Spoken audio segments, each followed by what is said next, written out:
ఒకరోజు ఒక వ్యక్తి ఒక వంటని చూసి భయపడి పారిపోతాడు. రెండో వ్యక్తి కొంచెం ధైర్యం చేసి దాని పక్కకు వెళ్తాడు. మూడో వ్యక్తి అదే వంటని చూసి దాని మెడకు ఒక తాడు చుట్టి ఒచ్చు బిగిస్తాడు. నాలుగో వ్యక్తి దాని మీదెక్కి కూర్చొని దాన్ని బానిసం చేసుకుంటూ ఉంటాడు. ఈ లోకంలో మనకు పరిచయం అయ్యే కొద్దీ ప్రతిదీ మచ్చికవుతూనే ఉంటాయి.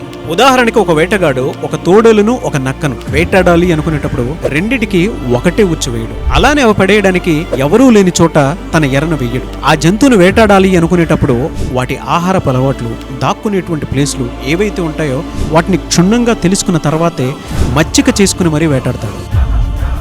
ఈ ఎంటైర్ ఇన్సిడెంట్ మనకేం సూచిస్తుంది అని అంటే, మన చుట్టుపక్కల ఉండేటువంటి వాళ్ళు మనకు తెలియకుండానే మన అలవాట్లు, మన ప్రదేశాలు తెలుసుకొని మరీ కొన్ని విషయాల్లో మనల్ని బానిసలను చేస్తూ ఉంటారు. అవేంటి అని అంటే, ఒక మనిషి డబ్బుకి లొంగిపోతాడు, ఇంకొక మనిషి ప్రేమకు లొంగిపోతాడు, ఇంకొక మనిషి పేరుకు లొంగిపోతాడు, ఇంకొక మనిషి భయానికి లొంగిపోతూ ఉంటాడు. వీటిని ఆసరాగా తీసుకొని మనకి ఎరవేసి వాళ్ళ జీవితంలో మనల్ని బానిస సంఖ్యల కోసం వాడుకున్నటువంటి వాళ్ళు చాలా మంది ఉన్నారు. అండ్ ఆ బానిస సంఖ్యల నుంచి నేను బయటపడాలి అనుకునేటువంటి వాళ్ళు ఎవరైతే ఉంటారో, మీ మైండ్ సెట్ ని మార్చుకోవాలి అనుకునేటువంటి వాళ్ళు ఆగస్టు 10th నేను కండక్ట్ చేయబోయేటువంటి క్లాస్ కి ఎవరైనా అటెండ్ అవ్వాలి అనుకుంటే, అది కూడా ఫుడ్ మనీ సైకాలజీ అనేటువంటి టాపిక్ తోటి కండక్ట్ చేయబోతున్నాను. ఎవరైనా ఎన్రోల్ చేసుకోవాలి అనుకుంటే స్క్రీన్ మీద కాంటాక్ట్ నెంబర్ కనిపిస్తుంది, దానికి మీరు అప్రోచ్ అవ్వండి.